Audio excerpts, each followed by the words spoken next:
Hello and welcome to the Bowlers Union Ashes wrap up. We're ready. It's the second test. We've just finished day one at the Gabba, and it's been a really weird day, frankly. Keith, you're joining from Barbados today. How are you getting on your holidays, mate? I'm enjoying myself. It's been very nice so far. Very nice, mate. I'd Except say for the parrots. yeah, there's quite a few parrots just chirping outside the balcony. Um, yeah, it's been nice. It's been nice thought. Good stuff. So how much of the cricket have you actually been able to see? Have you been able to see much, or are you going No, by not scorecard much. and stuff? I've only seen a little bit of today's innings. So you're gonna have to catch me up on quite a few wickets, but I did see a few, which were one or two were disappointing, but we can go into that in a bit. Yeah, no, fair enough. Well, look, I wanted to start off by having a bit of a chat around the sort of the pre-test stuff. Obviously, England disappointing loss in Perth. Mm. Um, their reaction in terms of they didn't really send anyone to play in the game in Canberra, the pink ball game that was played, which has caused a bit of a media stir. And they've just gone into today. How did you see that first of all? Because I know you would have sent a few of the lads there, wouldn't you? I would have a few lads that probably I feel like needed to get a few runs just to kind of make themselves feel more set. I know it's the case of, well, what if they don't score runs? That's part of what you get paid to do. You're meant to perform at your best. So if you're gambling on, oh no, I'll be all right, then you're asking for trouble. So yeah, I feel like there should have been a few more that played, but it is what it is. Fair enough. Fair enough. I sit somewhere in the middle. I get the argument that actually runs in the middle do ultimately make you feel amazing. Don't know, all wickets in the middle, any of that is ultimately better than nets. However, apparently the sort of level of competition wouldn't have been kind of anywhere near what they need. So I guess that's their argument. So I can kind of see both sides on this. News around England though is they opted essentially to play Will Jacks ahead of Shoaib Bashir, which you will have played against Will Jacks and faced him as a spinner.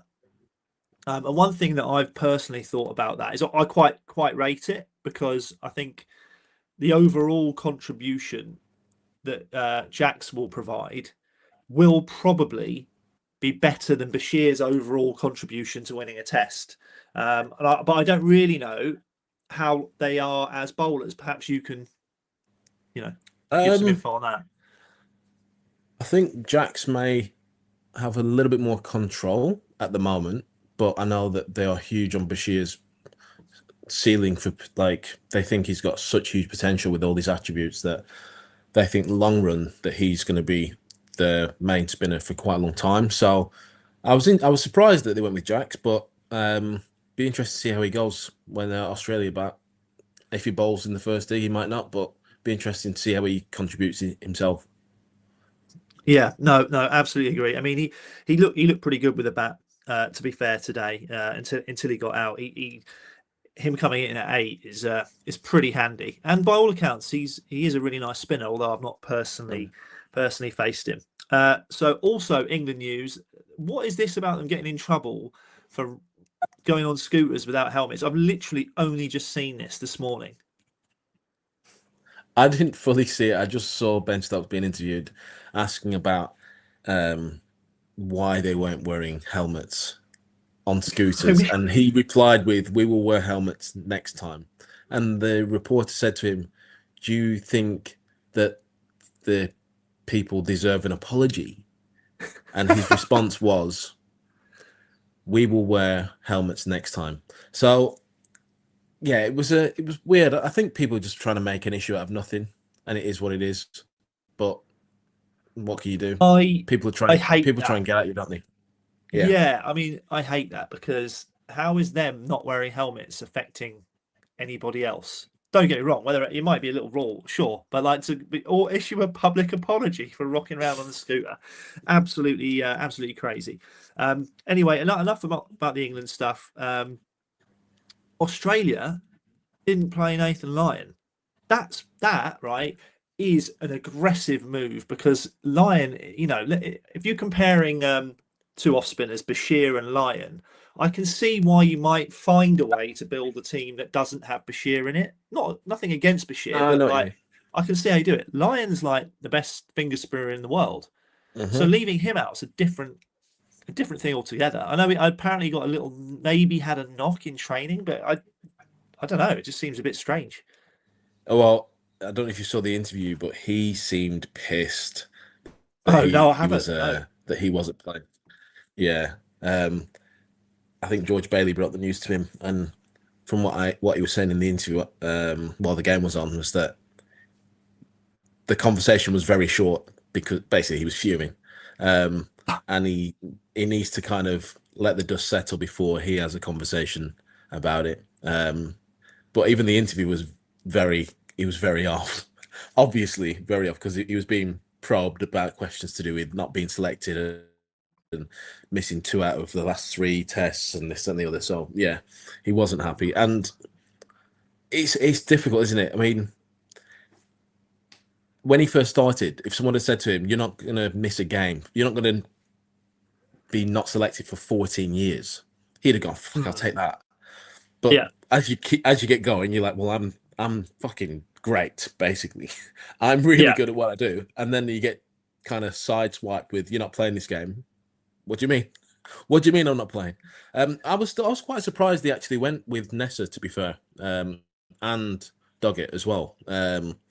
But they obviously believe in their decisions, and he's got to kind of deal with it, hasn't he? yeah. I get it. It sounds like Lions potentially handled it the right way by saying, you know what, I'll just calm down and we'll have a proper chat. You know, after play tonight or whenever day two.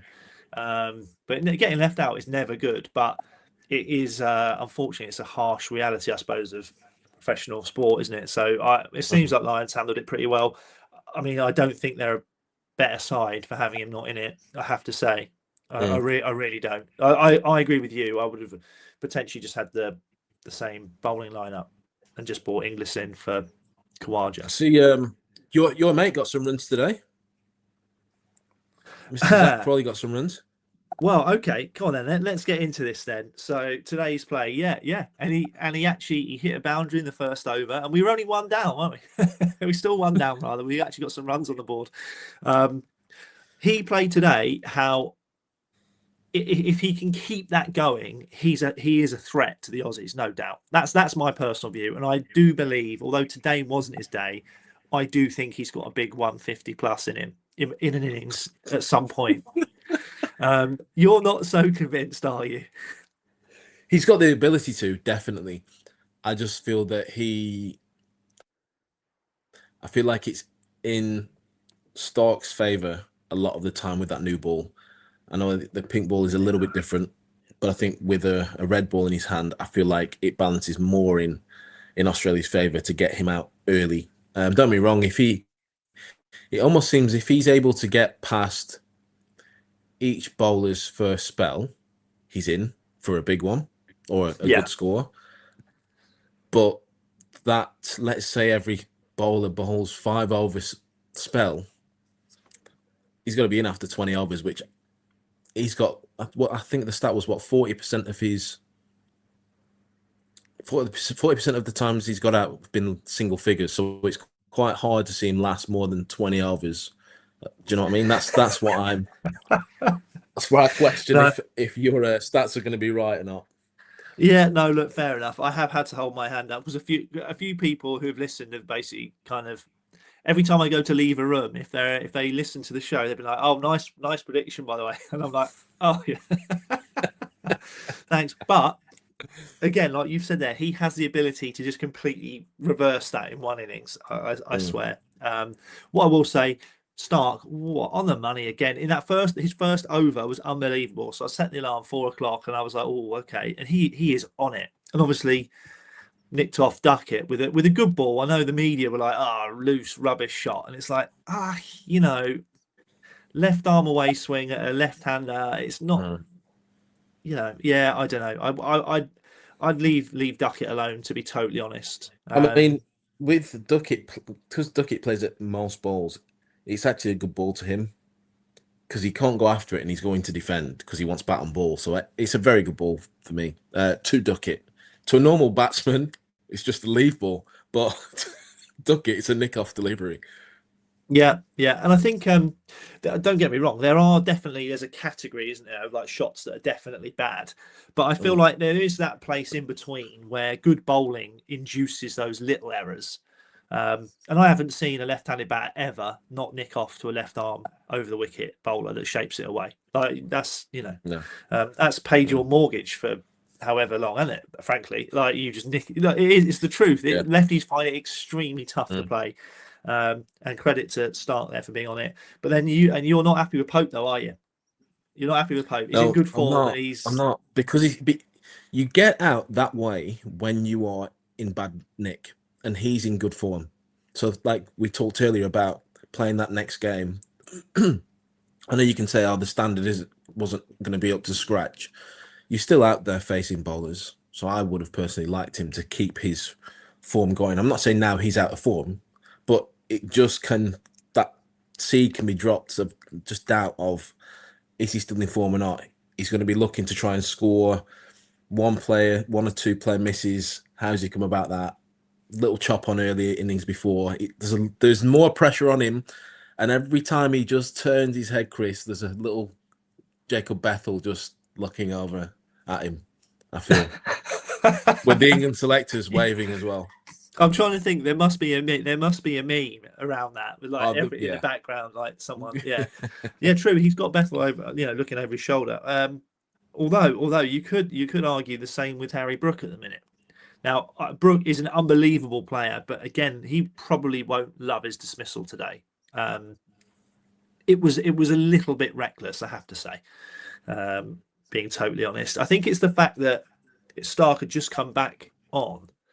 And if there's one bowler that's probably, using the term like seeing off a bowler clearly isn't language that this England team use. They're not going to do that. No. However, he is their main threat. So surely there has to be an element of, I will be a little more sensible when I'm looking to score off Stark. Do you know what I mean? But that was loose. Did you see that one? I didn't know. I was told about it though. But I'm just wondering if the mindset is kind of, let's put the pressure back onto him, but it just seems to have not happened yet. Yeah. Well, I mean, what I would say, the England team's really funny, and we'll some root up at the end. But they get a lot of ducks. They either get I don't know. They just get a lot of ducks, frankly. Duckett, duck, Pope a duck, Jamie Smith a duck, Carse a duck. And the only one of them, well, to be fair, 50-50. So Duckett was a pretty good ball. Smith was a good ball from Boland. Boland's on the money, isn't it? Like anyone who's not seen Boland get Smith out, just imagine a Boland wicket, and that was it. Yeah. Do you know what I mean? It was that kind of nip back, just caught Smith's tiny little gap, if anything, but not a lot wrong from Smith. Great delivery. But then obviously you contrast that with Pope, who was loose. Cast was a bit crazy as well, to be fair. But it's I don't want to say feast or famine, but the England team is it is carnage. You just don't know what you're going to get, do you? But this is the thing. This is the thing that kind of bothers me a little bit. Is you get like you said it. You mentioned it to me. You said in a message. So I think you said the game's moving forward, and I feel like that is kind of been something that's been throw a blanket over a few mistakes or games moving forward, as though it's a good thing. What's happened to 5-day test and actually having a structure and building a game? The game moves forward like days 3 and 4 for a finale day 5. Yeah. The last test, games move forward, game's finished. What do you mean? Can we have it's like new build houses, just that wasn't up there yesterday. Now it's built. It's not solid. It's going to be a bit wonky and everything else. This is the cricket we're playing. It's like new build houses. They're just up and there, and that's it. They're not stable at all. No, it is crazy. By the way, if you can hear any background noise, I apologise. I'm still having my windows done. I think today is the last day, so that's going to be pretty good. Okay, so Root. Let's talk about Root. We both called it. He'd get his 100. I think everyone knows he's going to get his 100. The Aussies insist he's not great until he gets 100 on their turf, and he's done it now. Yeah. So I think he can put that to bed, right? You know what I mean? And I know we all think he's a great, but the Aussies can let that one go, I think, now, can't they? Yeah, I'm sure they'll find another thing. Like they'll find something else. They'll say that he's still not as good as Smith or something like that. There'll be some sort of debate they'll have. I'm glad for him. I do think there's another 100 there. I did say to you, he's not just going to do it once. I think he'll do it again. He's just world class, isn't he? As simple as that. I know pressure's been on him for a while to do it in Australia, but I feel like he was always going to do it. Always. So it doesn't surprise me. And yeah, he's outstanding, mate. Simple as that. I mean, there's a few things I think of when I think of him. His flow. Do you know what I mean? His movement, the way he moves, he's so stylish. But what I do love is his tempo. Because he's got 135 not out at the minute off 198 balls at a strike rate of 66, which is good. That's good scoring. Like, Yeah. but he just does it in this sort of fluid way. Do you know what I mean? Which I think is so easy to watch. Would you say England's best ever Test batsman? Yeah, absolutely, 100%. Yet he plays the most traditional way of batting. I can't see. Yeah. I can't see anyone in this new era ever doing anything what Root has done, because they can't have that fluidity. They need to be crash bang wallop. Let's put pressure back on Let's put pressure back on their number one bowler, who's one of the best bowlers in the world, and let's mess it up. Yeah, no, yeah, I agree. I mean, he's just phenomenal, mate, to be totally honest with you. And I think what I like about it is he's underpinned by someone who trains really hard and who, by all accounts, is a really nice guy, which I think adds a little bit, doesn't it? Do you know what I mean? Okay, so moving on from the kind of start of the day all through there, obviously it's finished up. England 325 for 9. I think it was one of the highest 10th wicket stands in Australia or at the Gabba or something like this. But Archer, who actually I think his batting's gone off the boil a little bit. I think he'd even admit that. I think when he first came on the scene, he was like touted as being like a number 8, maybe number 9. Yeah. But he's got himself a good 32. He's hit a couple of bombs, and all of a sudden, England are 325 for 9 and looking pretty tasty. Because at one point we were 211 for 6, and you're like, oh, in the twilight period, which obviously everyone gets worried about. I think ultimately do you think ultimately a decent innings? Yes, because of the way the pink ball is. Obviously, they batted first, which good toss to win. It'd be interesting to see how they go when they do bowl, but they give themselves the best chance. But we're only one day in, Chris, and the way England play, anything can happen. So time will tell. Tomorrow, day 2 could be absolute carnage if it's anything like Perth. Yeah. It really could. Just quickly before we kind of wrap it up and stuff. Do you remember the pink ball game that we played against Durham that time? Yes, hated it. It is awful. You can't see the ball. Basically, that's the way I describe it. You see what you think is a ball, and it's almost like a planet with a trail coming at you. Yeah. It's like a shooting star. Yeah, it's a rogue thing. And what made our game particularly funny, I thought, because we played it up in Durham. So for anyone who doesn't know the UK very well, that's obviously right in the north of the UK. It didn't even get dark. So we basically just played this weird pink ball game, didn't we? And it didn't get dark until like 11:30 or something because it's so far north. It was the most rogue fixture ever. But clearly, there's a lot of hype around the pink ball. I have no idea why they are playing it particularly. I don't know if it's deemed to be popular in Australia or whatever. But we've obviously bowled with pink balls. The lacquer's a bit different, aren't they? They can't. Is it fair to say it sort of stays on a little longer? Almost? I think I saw something saying they put extra lacquer on it. And that's why it kind of acts the way it behaves the way it does. But I did see Moeen Ali talking about it on his podcast, just saying he didn't like it. He felt uncomfortable batting with it. with a pink ball. He said he's faced it with like a white screen. It's like he just you feel uncomfortable, which I totally felt the same. We played a pink ball game at Edgbaston. I think it was against Lancs, and George Panay, remember him? He played, and he was bowling at these dirty cross seam cutters, and they were doing all sorts. And I was like, this is horrible. Thank God I'm not facing this. But anyone who bowls that at me, I'm in trouble. I'm either going to get hit or get out. I don't like it, but Australia do. They like to keep it in there. So there we go. So moving forward, then looking ahead to day 2. I mean, I suppose every run is helpful here, isn't it? But ultimately, I'm sure England can't wait to get the ball in their hands. Yeah, it'd be interesting to see how Jacks goes as well. Obviously, no Lion to see what the wicket's going to do. So it'd be interesting to see what Jacks can get out of it, or if they just go after him and take him down. Yeah, it'll be exciting. It'll be exciting at the end of the day. And the way they tend to do it, I suppose, is they will try and stack up some overs from their seamers in that twilight period. So it wouldn't surprise me if we get a glimpse of Jacks relatively early in the innings, kind of thing. And do you think Australia will pay the price for not playing Lion or not? I think they stood a better chance of winning this game with Lion in the team instead of having Doggett and Nessa. So, hang on a second, mate.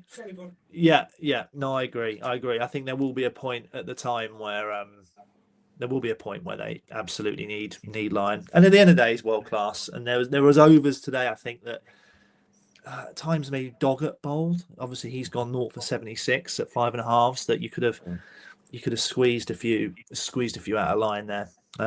If you're the selectors there, you're looking and thinking, obviously, Lion's not happy.